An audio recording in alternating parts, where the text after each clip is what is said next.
Before we dive into the story, I just want to remind you to subscribe to my channel. Your support means the world to me, and it encourages me to keep sharing these thrilling and spine-chilling stories with you. Now, let's begin with our second story, which is about a haunted farmhouse. My name is Maria, and this experience dates back to when I was in grade 10. It was a time filled with excitement and curiosity about the world around us. My class had decided to organize a picnic exclusively for our grade, and the chosen location was a farmhouse. This wasn't just any farmhouse. It was located in a very remote and abandoned area. My mom was hesitant to let me go. She always had these beliefs about long, black hair, like mine, attracting entities, left untied, especially in deserted or eerie places. Despite her warnings, I convinced her to let me go, assuring her I'd stay safe. When the day came, we arrived at the farmhouse. I won't disclose its name, but let me tell you it was both vast and beautiful, almost enchanting. There were no clear boundaries set by our teachers, which meant we were free to explore. It was exhilarating, but also a little unsettling considering the vastness of the place. As soon as all our classmates gathered, the fun began. My best friend Jessica and I decided to start our day by sitting by the pool. We dipped our feet into the cool water and chatted for a while, enjoying the refreshing atmosphere.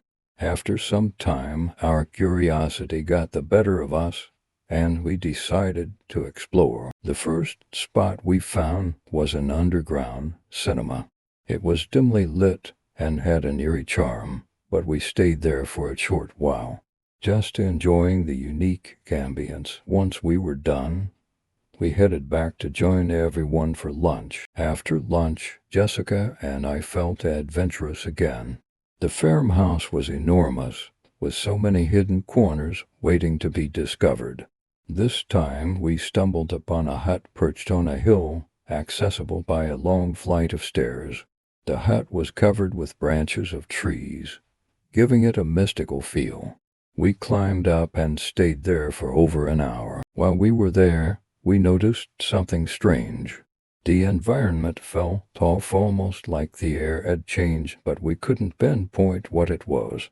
Suddenly, the wind started to pick up speed, rustling the leaves and making the entire hut creak. A shiver ran down my spine, and we decided it was best to move on. As we wandered further, we found ourselves on a path surrounded by dense forest. It felt like stepping into another world. The trail led us to a small wooden house.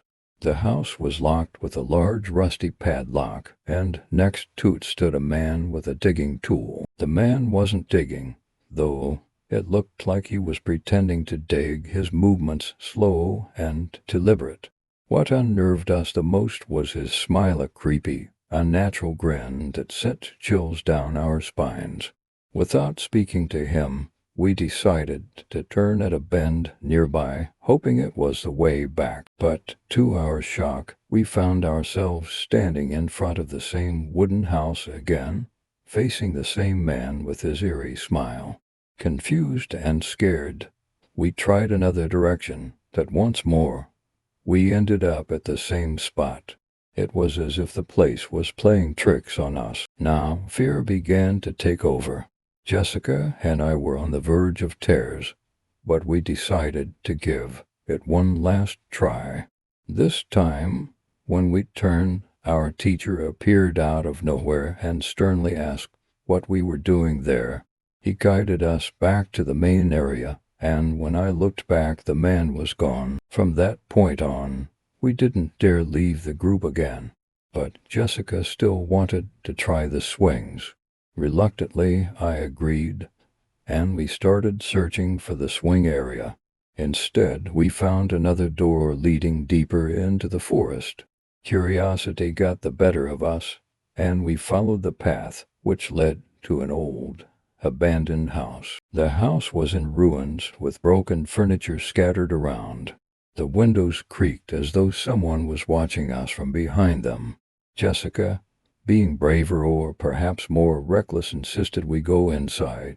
Just as we were about to enter, a classmate appeared and informed us that the teacher was calling everyone back.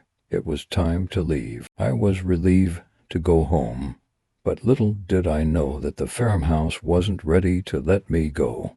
2 days passed without incident, but on the third night, at around 2 a.m., I was in the kitchen.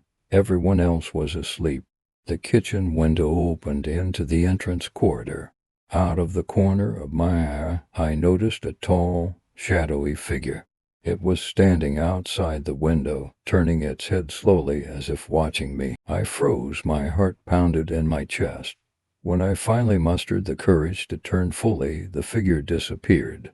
Terrified, I ran to my mom's room and slept there for the rest of the night. From that day on, strange things started happening. I began having nightmares, terrible ones. In my dreams, a woman with a menacing look would try to cut my hair. Although I'd wake up in harm, the fear stayed with me. I even started experiencing sleep paralysis, where I'd see the same woman shouting in my ear, threatening to kill me. I told my mom everything. She prayed for me, reciting Bible verses, but the incidents didn't stop. One night, during a power outage, my mom asked me to fetch something from the fridge. I turned on my phone's flashlight and went to the kitchen. As I opened the refrigerator, I felt something. It was as if someone was peering over my shoulder, looking into the fridge with me. I screamed and dropped everything. My mom came running, and I told her what had happened. She took me to a priest, who gave me a necklace for protection. While the incidents have reduced, I still feel a presence around me sometimes. So that was my first and most terrifying paranormal experience. If you've had similar encounters or want me to share your story, let me know in the comments below or send me an email. Stay safe and remember, avoid abandoned places, especially if you have long black hair like me. Goodbye and see you in the next story.